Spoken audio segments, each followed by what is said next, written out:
வணக்கம். Winners class அகாடமிலேருந்து அடுத்து பிஜிடிஆர்பியோட unit 9 பார்க்குறோம்.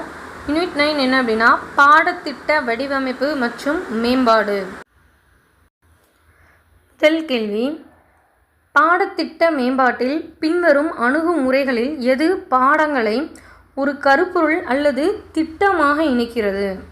ஓகேவா? முதல் கேள்வி பாருங்கள். பாடத்திட்ட வடிவமைப்பு அப்படின்னா இங்கிலீஷில் என்ன சொல்லலாம்னா சிலபஸ், நம்ம ப்ளூ பிரிண்ட் சிலபஸ் அதெல்லாம் சொல்கிறல, அது ரிலேட்டடாக அதோட மேம்பாடுகள் பற்றி நம்ம படிக்கக்கூடிய ஒரு விஷயமா இருக்கும்.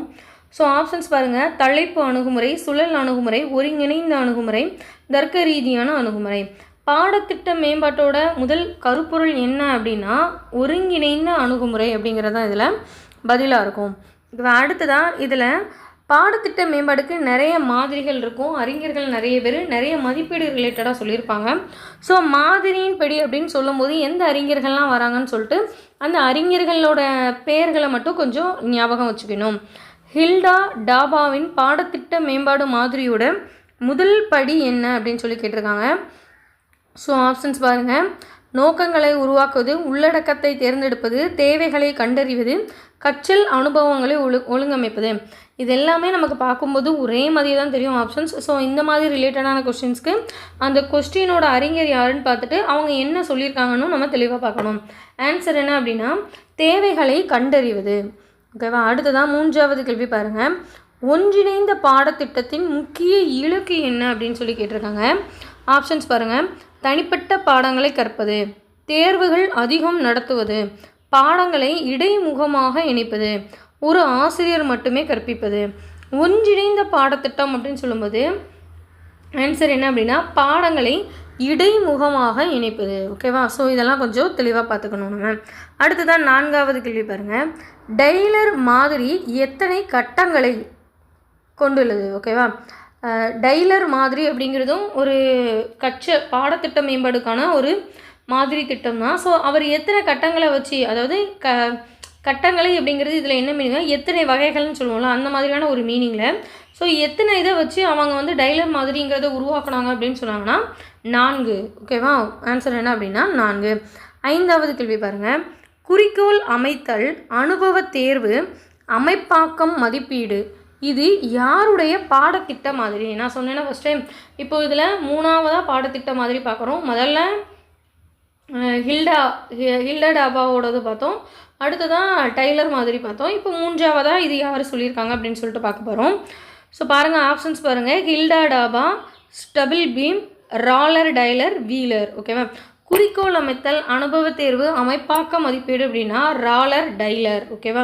ரொம்ப ராயலாக யோசிப்பாங்க அப்படின்னு சொல்லி ஞாபகம் வச்சுக்கோங்க. அனுபவ தேர்வுன்னு சொல்லும்போது அதாவது ரொம்ப ராயலாக இருக்கவங்க நிறைய வாழ்க்கையில் அனுபவப்பட்டு நிறைய விஷயங்கள் கற்றுக்கிட்டு தான் அவங்க மேலே வந்திருப்பாங்க. யாருமே ஒரு நிலைமைக்கு வரும்போது கஷ்டப்படாமல் லைஃப்பில் யாருமே முன்னேறி இருக்க மாட்டாங்க. ஸோ அனுபவ தேர்வு அப்படின்னு சொல்லி வருது அப்படின்னா ராலர், டெய்லர் அப்படின்னு சொல்லி ஞாபகம் வச்சுக்கலாம். ஜஸ்ட்டு நம்ம ஞாபகம் வச்சுக்கிறதுக்காக தான் இந்த மாதிரி விஷயங்கள்லாம் சொல்கிறது. ஓகேவா? ஸோ அடுத்து பாருங்கள். மாதிரியின் முதல் கட்டம், எல்லா நார்மலாகவே மாதிரியோட முதல் கட்டம், எல்லா அறிஞர்களோட இதுவுமே மாதிரியோட முதல் கட்டம் அப்படிங்கிறது என்னவாக தான் இருக்கும் அப்படின்னா நோக்கங்களாக தான் இருக்கும். ஓகேவா? அனைவருடைய நோக்கங்களாக இருக்கும். அடுத்ததாக 7வது கேள்வி பாருங்கள். ஹில்டா டாபாவின் பாடத்திட்ட மாதிரி எந்த அணுகுமுறையை பயன்படுத்துகிறது? கீழேருந்து மேலே. இப்போது நம்ம நார்மலாகவே இது பார்ப்போம்ல, நம்ம விலங்குகள் உணவு சங்கிலிலாம் பார்க்கும்போது இப்படி ஒரு முக்கோணம் மாதிரி நம்ம படிச்சிருப்போம்.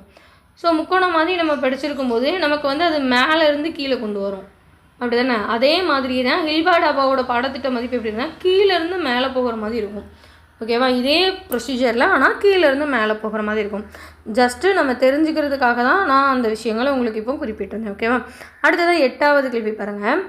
பாடத்திட்டம் அப்படின்னா கரிக்குலம் என்ற சொல் எந்த லத்தீன் வார்த்தையிலிருந்து பெறப்பட்டது? ஓகேவா? அப்போ பாடத்திட்டம்ங்கிற சொல் என்ன அப்படின்னா லத்தீன் வார்த்தை அப்படின்னு சொல்லி நமக்கு தெரிஞ்சிருக்கணும். எந்த வார்த்தையிலேருந்து அது வந்திருக்குன்னா ஓடுவது, பந்தய பாதை, அமைத்தல் அப்படின்னு சொல்லி பார்த்தோம் அப்படின்னா ஆன்சர் என்ன அப்படின்னா ஏ மற்றும் பி. ஓகேவா? பாடத்திட்டம் அப்படிங்கிறது ஓடுவது மற்றும் பந்தய பாதை அப்படின்னு சொல்லி நம்ம குறிப்பிடலாம். அடுத்ததான் எது பாடத்திட்டத்தின் முக்கிய கூறு அல்ல? ஓகேவா? எது பாடத்திட்டத்தோட முக்கிய கூறு கிடையாது அப்படின்னு சொல்லி பார்த்தோன்னா உள்ளடக்கமா, வகுப்பறை மேலாண்மையா, குறிக்கோளா கற்றலா அப்படின்னு சொல்லி பார்க்குறாங்க. ஸோ ஆன்சர் என்ன அப்படின்னா வகுப்பறை மேலாண்மை. வகுப்பறை மேலாண்மை. அடுத்ததாக 10வது கேள்வி பாருங்கள். பாடத்திட்ட கோட்பாடுகளில் எவை சிறந்தது? பாடத்திட்ட கோட்பாடுகளில் எது சிறந்தது அப்படின்னு சொல்லிட்டு கேட்குறாங்க. ஆப்ஷன் பாருங்கள். நிலையானது, தனித்துவமானது, தனியறிவு மட்டும், முழுமையான வளர்ச்சி தருவது. பாடத்திட்டத்திலேயே நமக்கு ரொம்ப சிறந்தது என்னென்னா முழுமையான வளர்ச்சி தருவது தான். 11வது கேள்வி பாருங்கள். இடைநிலை துறைகளுக்கான பாடத்திட்டம் எப்படி இருக்க வேண்டும்? இடைநிலை அப்படின்னா 10th ஸ்டாண்டர்ட் வரை இருக்கிறது. ஓகேவா? 10th ஸ்டாண்டர்ட் வரை உள்ள ஸ்டூடெண்ட்ஸ்க்கான பாடத்திட்டம் வந்து எப்படி இருக்கணும்னு சொல்கிறாங்க. கடினமாக இருக்கணுமா, ஒரே துறைக்கு உரியதாக இருக்கணுமா, ஒருங்கிணைந்ததாக இருக்கணுமா, மொழி சார்ந்ததாக இருக்கணுமா? ஆன்சர் என்ன அப்படின்னா ஒருங்கிணைந்ததாக இருக்கணும். இடைநிலை துறைகளுக்கான பாடத்திட்டமும் ஒருங்கிணைந்ததாக இருக்கணும். அடுத்ததாக 12வது கேள்வி பாருங்கள். பாடத்திட்டமிடலில் முக்கிய பரிசீலனையாக அமையப்பெறுவது. மாணவர்கள் மனநிலைக்கு ஏற்றாப்புல நம்ம ஒரு சிலபஸ் ரெடி பண்ணணுமா, சமூக மாற்றம் வேணுமா அது படிக்கிறதுனால, ஆசிரியரோட நியமங்களுக்காக, கட்டட வசதிக்கா? ஸோ இதில் வந்து இந்த 2 ஆப்ஷனுமே நம்ம ஒமிட் பண்ணுற மாதிரி பார்த்தோன்னே தெரியுது. மாணவர் மனநிலையை சமூக மாற்றமானு சொல்லும்போது சமூக மாற்றம் ஒரு பள்ளியிலேருந்து தான் ஒரு மாணவனுக்கான சமூக மாற்றமும் வாழ்வோட தொடக்கமுமே நடைபெறும். ஸோ அதனால் அந்த பாடத்திட்டம் எப்படி நம்ம அமைக்கணும் அப்படின்னா சமூக மாற்றத்தோடு தான் நம்ம அமைக்கணும். அடுத்ததாக 13வது கேள்வி பாருங்கள். ஆரம்ப கற்றல் நிகழ்வுகள் எவற்றின் அடிப்படையில் அமைகிறது? ஆரம்ப கற்றல் நிகழ்வுகள்ங்கிறது வந்து எதோட அடிப்படையில் அமைகிறதுன்னு கேட்காங்க. மதிப்பீட்லையா, மாணவர்களோட தரமா, மாணவர்களோட ஆர்வமா, கையேட்டின் அளவா? ஓகேவா? கையேட்டின் அளவுங்கிறது என்ன அப்படின்னா ஒரு ஸ்டூடெண்ட்ஸும் அவங்களோட டேலண்ட்டை கொண்டு வருவாங்க தெரியுமா, அதை வந்து நம்ம நோட் பண்ணி வைக்கிறது ஒவ்வொரு டெஸ்ட்லையும். இப்போ நம்ம எக்ஸாம்பிள் சொல்கிறோம் அப்படின்னா ஃபைனல் டெஸ்ட்டில், அதாவது பப்ளிக் எக்ஸாமுக்கு முன்னாடி நம்ம ஒரு 3 ரிவிஷன் டெஸ்ட் வைக்கிறோம். அதுக்கு முன்னாடி 3 இன்டர்னல் டெஸ்ட் ஸ்கூலில் இருக்கும் அப்படின்னா அந்த 3 இன்டர்னலில் அவங்களோட பர்ஃபார்மன்ஸை நம்ம நோட் பண்ணி வைக்கல. அந்த நோட்டோடது தான் என்னதுதான் கையெட்டின் அளவு. ஓகேவா? ஸோ ஆரம்ப கற்றல் நிகழ்வுகள் எதோட அடிப்படையில் நம்ம தான் மாணவர்களோட ஆர்வம் தான். ஓகேவா? மாணவர்களோட ஆர்வத்தின் அடிப்படையில் தான் அது நடைபெறும். அடுத்ததாக 14வது கேள்வி பாருங்கள். பாடத்திட்டம் உருவாக்கப்பட வேண்டிய கூறுகளில் அடிப்படை அம்சம் என்ன அப்படின்னு சொல்லி கேட்டிருக்காங்க. அரசியல் கருத்தா, சமூக சேவையா, சர்வதேச காப்பியமா, இல்லைனா தனி ஆசிரியரோட ஆன்சர் என்ன அப்படின்னா சமூக சேவை. ஓகேவா? மோஸ்ட்லி பாடத்திட்டம் வரும்போது அதில் சமூகம் ரிலேட்டடாக ஆப்ஷன்ஸ் வருது அப்படின்னா நிச்சயமாக அதே ஆன்சர்ஸாக எடுங்க. ஏன்னா எல்லா புக்ஸ்லேயுமே இதை ரெஃபர் பண்ணும்போது சமூக சேவை ரிலேட்டடாக தான் ஃபுல் டாபிக்ஸுமே நமக்கு கொடுத்துருக்காங்க. அடுத்ததாக பாடத்திட்டத்திற்கான முக்கிய குறிக்கோள் எது? ஓகேவா? இதை நம்ம முன்னாடியே பார்த்தோம். வாழ்க்கை திறனோட வளர்ச்சி தான் ஒன்று, அந்த ஸ்டூடெண்ட்ஸோட மேம்பாடு, வாழ்க்கை திறன் வளர்ச்சி அப்படிங்கிற மாதிரி. ஸோ அடுத்ததாக 16வது கேள்விலாம் இம்பார்ட்டன்ட். ஸோ இதெல்லாம் தெளிவாக பார்த்துக்கோங்க. ப்ரீவியஸ் இயர்லேயும் இந்த மாடல்ஸில் நிறைய கொஷின் இருந்துச்சு. ஸோ 16வது கேள்வி பாருங்கள். சிந்தனை வளர்ச்சி முக்கியம் என்பதை கூறும் கோட்பாடு எது? அறிவியல் கல்வியா, சிக்கலான அறிவுத்திறன் வளர்ச்சியா, செயற்பாட்டு பயிற்சியா, மனநிலை மாற்றமா? செயற்பாட்டு பயிற்சி அப்படிங்கிறது தான். நம்மளோட சிந்தனை திறன் எப்போ நமக்கு வளரும்? நம்மளே இந்த மாதிரியான கொஷின்லாம் கொஞ்சம் லாஜிக்கான கொஷின் நம்மளோட ரியல் லைஃப்லேயே உள்ள எக்ஸாம்பிள்ஸை நம்ம எடுத்து ரிலேட் பண்ணி பார்த்தோம்னா ஈஸியாக ஆன்சர் பண்ணிடலாம். ஓகே? ஆப்ஷன்ஸுமே மோஸ்ட்லி இந்த மாதிரி தான் நம்மளோட ப்ரீவியஸ் இயர் கொஷின்ஸ்லேயும் நிறைய இருந்துச்சு. ஸோ அது ரிலேட்டடாக தான் ஆப்ஷன்ஸுமே எடுத்து வச்சுருக்கோம். நம்மளோட சிந்தனை வளர்ச்சி எப்போ வளரும் அப்படின்னு சொல்லி யோசிச்சு பாருங்கள். நம்ம ஒரு செயலை திரும்ப திரும்ப செய்யும்போது, இப்போ நம்ம எஜுகேஷன் மெத்தடாலஜி படிச்சுட்டு இருக்கோம், இந்த செயலை நம்ம இந்த 10 யூனிட்லேயும் படிக்கிற வர திரும்ப இதை நம்ம படிச்சுட்டே இருக்கும்போது கண்டிப்பாக நமக்கு ஒவ்வொரு யூனிட் படிக்கும்போதும் ஒவ்வொரு விதமான நாலேஜ் கெயின் பண்ணிகிட்டே தான் இருப்போம். ஸோ செயற்பாட்டு பயிற்சி நம்ம எந்த அளவுக்கு அந்த விஷயத்த பண்ணுறோமோ அதை பொறுத்து தான் நமக்கான ரிசல்ட்டுமே கிடைக்கும். ஓகேவா? ஸோ அதுக்கு 17வது கேள்விக்கான கொஷின் பாருங்கள். பாடத்திற்கு நேர்மையான மூலமாக அமைவது எது? ஓகேவா? பாடத்திற்கு நேர்மையான மூலமாக அமைவது எது அப்படின்னா கல்வியோட நோக்கம் தான். பாடத்திட்டம் அப்படின்னாலே அது கல்வியோட நோக்கம் தான். வாழ்க்கை திறன் எந்த பாடத்திட்ட கோட்பாடுடன் தொடர்புடையது? ஓகேவா? வாழ்க்கை திறன் வந்து எந்த பாடத்திட்ட கோட்பாடுடன் தொடர்புடையது? நான் ரிப்பீட்டடாக சொல்கிற ஒரே விஷயம், பாடத்திட்டம்னு சொல்லி நம்ம பார்க்கும்போது எல்லா ரெஃபரன்ஸ்லையுமே சமூகம், சொசைட்டி ரிலேட்டடாக தான் வந்துச்சு. ஸோ இப்போ இதில் இந்த கொஸ்டினுக்கான ஆன்சர்ஸை நீங்களே ஜஸ்ட்டு ட்ரை பண்ணி பாருங்கள். பணியாளர் வளர்ச்சியா, பண்பாட்டு மாற்றமா, தனிநபர் வளர்ச்சியா, தொழில்நுட்ப கற்றலாம்? ஸோ ஒரு வாழ்க்கை திறன் எந்த பாடத்திட்டம் கூட நமக்கு கோட்பாட்டுடன் தொடர்புடையதுன்னா பண்பாட்டு மாற்றம். பண்பாடுனாலே நம்ம கல்ச்சுரல், சொசைட்டி அது ரிலேட்டடாகவே வந்துடும். நான் அதனால தான் ரிப்பீட்டடாக இந்த வேர்ட்ஸ் வந்து உங்களுக்கு யூஸ் பண்ணி சொல்கிறேன். ஓகேவா? அடுத்ததாக 19வது கேள்வி பாருங்கள். ஆசிரியர் மையப்படுத்திய பாடத்திட்டத்தில் பெரும்பாலும் கவனம் எதில் அமைகின்றது? ஓகேவா? இப்போது இதில் தான் நமக்கு கொஞ்சம் தேவை, நம்ம கொஞ்சம் யோசித்து ஆன்சர் எடுக்கிற மாதிரியான ஒரு விஷயமா இருக்கும். ஏன்னா சமூகம் ரிலேட்டடாக நான் திரும்பவும் சொல்லிட்டேன், ஆசிரியர் மையப்படுத்திய பாடத்திட்டத்தில்னு சொல்லும்போது இந்த 2 ஆப்ஷன் நம்ம ஈஸியாக மீட் பண்ணிடலாம். எதில் கவனம் அதிகமாக? சொசைட்டி ரிலேட்டடாக தான் எடுக்க சொன்னேன். 2 விஷயம் இருக்குது, சமூக செயல்பாடா சமூக தேவைகளா. ஸோ அவங்க செயல்பாடுகள் அப்படிங்கிறது ஒரு ஸ்டூடெண்ட்ஸ் படிச்சுட்டு இருக்கும்போது போய் பண்ணக்கூடிய விஷயமா இருக்காது. ஆனால் சமூக தேவைகள் இருக்கும் கண்டிப்பாக. சமூக தேவைகள் அப்படின்னா அவங்களுக்கு ஒரு விழிப்புணர்வு சொசைட்டி பற்றி இருந்தால் தான் அவங்க அந்த கல்ச்சருக்குள்ளேயே முதல்ல வர முடியும் அப்படிங்கிற மீனிங்கில் அது இருக்குது. ஓகேவா? ஸோ 19th கொஸ்டினுக்கு ஆன்சர் என்ன அப்படின்னா சமூக தேவைகள். அடுத்ததான் 20வது கேள்வி பாருங்கள். ஸ்டம்பிள் பீம் மாதிரி எதை குறிக்கிறது? முன்னாடியே ஒரு 3 மாதிரி பார்த்துட்டோம். இப்போது 4வது மாதிரி பார்க்க போகிறோம். ஸ்டம்பிள் பீம் மாதிரி எதை குறிக்கிறதுனா நிர்வாக முடிவெடுப்பு. ஓகேவா? நிர்வாக முடிவெடுப்பு தான் அவங்க சொல்கிறாங்க. இதில் கற்றல், பாடத்திட்டம், மேம்பாடு, சொசைட்டி இது ரிலேட்டடாக வரல. ஸோ ஸ்டம்பிள் அப்படின்னு சொல்லும்போது ஸ்டம்ப் மாதிரி நிர்வாகம் ரொம்ப தெளிவாக நம்ம வச்சுருக்கணும் அப்படின்னு சொல்கிறாங்க. அடுத்ததாக 21வது கேள்வி பாருங்கள். பாடத்திட்ட மதிப்பீட்டில் கான்டெக்ஸ்ட் எவாலுவேஷன்ஸ் அப்படிங்கிறது எதை குறிக்குது அப்படின்னு சொல்லி கேட்டிருக்காங்க. ஸோ இந்த கான்டெக்ஸ்ட் எவாலுவேஷனுங்கிறத கொஞ்சம் தெளிவாக பார்த்துக்கோங்க. ஆன்சர் என்ன அப்படின்னா சூழ்நிலைகள் மற்றும் தேவைகள். ஓகேவா? கான்டெக்ஸ்ட் எவாலுவேஷன்ஸ் அப்படிங்கிறது சூழ்நிலைகள் மற்றும் தேவைகள். 22வது கேள்வி பாருங்கள். சொல்லார்ந்த பாடத்திட்டம் என்பதன் முக்கியத்தன்மை என்ன? அவங்களே தெளிவாக தான் நமக்கு சொல்லியிருந்தாங்க. சொல்லார்ந்த பாடத்திட்டம், சொல் அப்படின்னு சொல்லும்போது சொற்களால் மட்டுமே வடிவமைக்கப்படக்கூடியதான் என்ன அப்படின்னா சொல்லார்ந்த பாடத்திட்டம். ஓகேவா? அடுத்ததான் 23வது கேள்வி பாருங்கள். மாணவர் மைய பாடத்திட்டம். இப்போ பார்க்குறது என்ன? முன்னாடி பார்த்தது சொல்லார்ந்த பாடத்திட்டம், இப்போ பார்க்க போகிறது மாணவர்களோட மைய பாடத்திட்டம் பெரும்பாலும் எந்த கொள்கையை வலியுறுத்துகிறது அப்படின்னு சொல்லி கேட்குறாங்க. Okay ma'am. மாணவர்களோட மைய பாடத்திட்டம் எதை பொறுத்து இருக்குன்னா கற்றல் சுதந்திரம். அவங்களே இண்டிவிஜுவலாக செல்ஃப் எவாலுவேஷன் பண்ணி அவங்களே லேர்ன் பண்ணிக்க ஸ்டார்ட் பண்ணுறது தான் என்ன அப்படின்னா மாணவரோட மைய பாடத்திட்டம். அடுத்ததான் 24வது கேள்வி பாருங்கள். பாடத்திட்ட அமைப்பில் முன்னோட்ட முறையினை முன்வைத்தவர் யார்? ஓகேவா? கொஸ்டினை தெளிவாக பார்த்துக்கோங்க. முன்னோட்ட முறையினை முன்வைத்தவர் யார்? ஹில்டா டாபா. இதே ஹில்டா டாபாவை இன்னொரு கொஸ்டின்ஸ்க்கு நம்ம பார்த்தோம். ஸோ தெரிஞ்சவங்க கமெண்ட்டில் போய் இந்த கொஸ்டினை ரீட் பண்ணும்போது ஹில்டா பாபாவை வேறு எதுக்கு படித்தோம் அப்படின்னு சொல்லி ஞாபகம் ஸ்ட்ரைக் ஆகுது அப்படின்னா கண்டிப்பாக போய் கமெண்ட்ஸில் கொடுங்க. ஓகேவா? ஸோ இதுவுமே சொல்லணும்னு நினச்சேன். நிறைய பேர் நிறைய விரிவாக்கம் சொல்லுங்கள் அப்படின்னு சொல்லி நான் கேட்கும்போது நிறைய பேர் கமெண்ட்டில் சொல்லியிருக்கீங்க. ரொம்ப ரொம்ப தேங்க்ஸ். நல்லபடியாக இதே மாதிரியே ஒரு சர்ச்சிங் நாலேஜை எப்போவுமே வச்சுக்கோங்க. ஒரு எக்ஸாம் படிக்கிறோன்னா கண்டிப்பாக நமக்கு இந்த பாயிண்ட் ஆஃப் வியூவில் நமக்கு இது தேவை. ஓகேவா?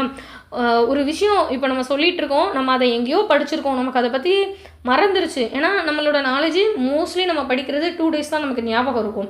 அதனால தான் எல்லாருமே படித்ததை ரிவைஸ் பண்ணுங்கன்னு நிறைய பேர் சொல்லிகிட்டே இருப்பாங்க. நானுமே தான் சொல்கிறேன். இப்போ நம்ம 9 யூனிட் 10 யூனிட் பார்க்குறோம், இதை ஒரு டைம் ரிவைஸ் பண்ணுற மாதிரியும் மைண்டில் வச்சுக்கோங்க. ஓகேவா? நம்ம ரிவைஸ் பண்ணும்போது தான் நமக்கு அது எக்ஸாமுக்கு ஒரு 2 days முன்னாடி பண்ணும்போது தான் அது அங்கே போய் ஞாபகம் இருக்கும். அந்த சர்ச்சிங் கெப்பாசிட்டி நமக்கு வேணும். இந்த ஹில்டா டாபாலாம் இப்போ தான் நம்ம ஒரு 5 நிமிஷத்துக்கு முன்னாடி மேக்ஸிமம் ஒரு 5 நிமிஷத்துக்கு முன்னாடி தான் பார்த்துருப்போம். அதே வேர்டு இப்போ மறுபடி பார்க்கும்போது நமக்கு ஞாபகம் வரல அப்படின்னா நம்ம இவ்வளோ நேரம் இந்த வீடியோஸ் பார்த்ததில் ஒரு யூஸே இருக்காது. ஸோ நமக்கு அந்த மாதிரி ஞாபகம் வரணும். இதே மாதிரி இப்போது 1942 அப்படின்னு சொல்கிறேன்னா நம்ம படித்த எல்லாமே நமக்கு அந்த 1942 இயரில் என்னெல்லாம் நடந்துச்சுன்னு சொல்லியும் ஞாபகம் வரணும். தெரியாதது ஒரு சின்ன வேர்டு நமக்கு மறந்துட்டானா எங்கேயோ படித்தோம் ஞாபகம் வருதுன்னா உடனே கூகுளில் எடுத்து சர்ச் பண்ணி பாருங்கள் எங்கே படிச்சுக்கணும். நம்ம அதை அந்த மாதிரி விஷயங்களை தெரிஞ்சுக்க ஆரம்பிக்கும் போது தான் நம்மளோட நாலேஜ் இன்னும் நிறைய கெயின் ஆகி நமக்குள்ளே ஒரு மோட்டிவேஷன், யாருமே நமக்கு நீ படி, நீ இதை பாரு, அதை பாருன்னு சொல்ல வேண்டாம், நமக்குள்ளே ஒரு மோட்டிவேஷன் ஆட்டோமேட்டிக்காகவே கிரியேட் ஆகும். இது சைக்காலஜி ரிலேட்டடாகவே ப்ரூஃப் ஆகிருக்கு. நம்ம தேடும்போது அந்த தேடல் நமக்கு கண்டிப்பாக ஒரு என்ன இலக்கை நோக்கி தேடிட்டு இருக்கோமோ அது கண்டிப்பாக நிச்சயமாக கிடைக்கும். ஸோ அது ரிலேட்டடாக நீங்களே நாலேஜ் கெயின் பண்ணுற மாதிரி பார்த்துக்கோங்க. அடுத்ததாக 25th கொஸ்டின் பாருங்கள்.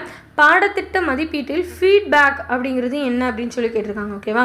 பாடத்திட்ட மதிப்பீட்டில் ஃபீட்பேக்குங்கிறது தொடர்ச்சியான மறுமொழி. ஓகேவா? பழைய கருத்துக்கள் அப்படிங்கிறது வராது. மோஸ்ட்லி ஃபீட்பேக்னால் நம்மளை பற்றின ஒரு ஒப்பீனியன் சொல்கிறது அப்படின்னு நம்ம நினைப்போம். ஆனால் தொடர்ச்சியான மறுமொழி, ஏன்னா எல்லா வாட்டியுமே நமக்கு ஃபீட்பேக் சொல்லிகிட்டே தான் இருப்பாங்க. அதனால் அதோட மீனிங் என்னவாக இருக்குது அப்படின்னா தொடர்ச்சியான மறுமொழி. அடுத்ததான் 26வது கேள்வி பாருங்கள். ரூபிரிக்ஸ் அப்படின்னா என்னன்னு சொல்லி கேட்டிருக்காங்க. ஓகேவா? ஸோ இந்த மாதிரி சின்ன சின்ன வேர்ட்ஸ்லாம் கொஸ்டின்ஸில் வச்சுருக்கேன். ஸோ இதெல்லாம் கொஞ்சம் தெளிவாக பார்த்துக்கோங்க. மதிப்பீட்டு தரவரிசை பட்டியல், நம்ம எல்லாம் ரேங்க் லிஸ்ட்டுன்னு சொல்லுவோம் அது. ஆனால் நம்ம எஜுகேஷன் மெத்தடாலஜி எப்படி இருக்குது பாருங்கள். ரூபிரிக்ஸ் அப்படின்னு சொல்லி இருக்குது. மதிப்பீட்டு தரவரிசை பட்டியல் அப்படின்னு சொல்லி கொடுத்துருக்காங்க. ஓகேவா? அடுத்ததான் 27வது கேள்வி பாருங்கள். மாணவரின் ஒருங்கிணைந்த வளர்ச்சியை மதிப்பீடு செய்ய ஏற்ற கருவி எது? மாணவரோட ஒருங்கிணைந்த வளர்ச்சியை மதிப்பீடு செய்ய ஏற்ற கருவி எதுனா வாழ்வியல் நூற்படை முறை. ஓகேவா? நூற்படை அவங்க நம்ம லைஃப்லாம் எப்பவும் சொல்கிறேன், நம்மளோட எஜுகேஷன் இதோட ஸ்டாப் ஆகக்கூடாது எப்போவுமே. முன்னாடி உள்ள காலகட்டங்களில் தான் நமக்கு எதுவும் நிறைய கிடைக்காம இருக்கும். நம்ம வீட்டில் இருந்தே சோர்ஸ் எதுவும் பார்க்க முடியாமல் இருக்கும்.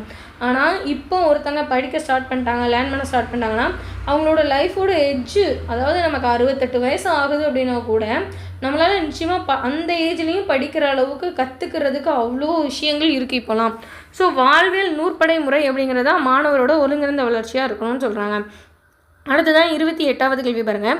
பாடத்திட்ட மதிப்பீட்டின் இறுதி இலக்கு என்ன? ஓகேவா? நம்ம முன்மாதிரி பார்த்தோம், முதல்ல வைக்கிறது எதுன்னு சொல்லி பார்த்தோம், எத்தனை கட்டங்களாக வகுத்துருக்காங்கன்னு பார்த்தோம். இப்போ அந்த மதிப்பீட்டோட இறுதி இலக்கு என்ன அப்படின்னு சொல்லி கேட்குறாங்க. ஓகேவா? ஆன்சர் என்ன அப்படின்னா பி, கற்றல் செயல்களை மேம்படுத்துறது தான் அதோட இறுதி இலக்காகவே இருக்கும். ஓகேவா?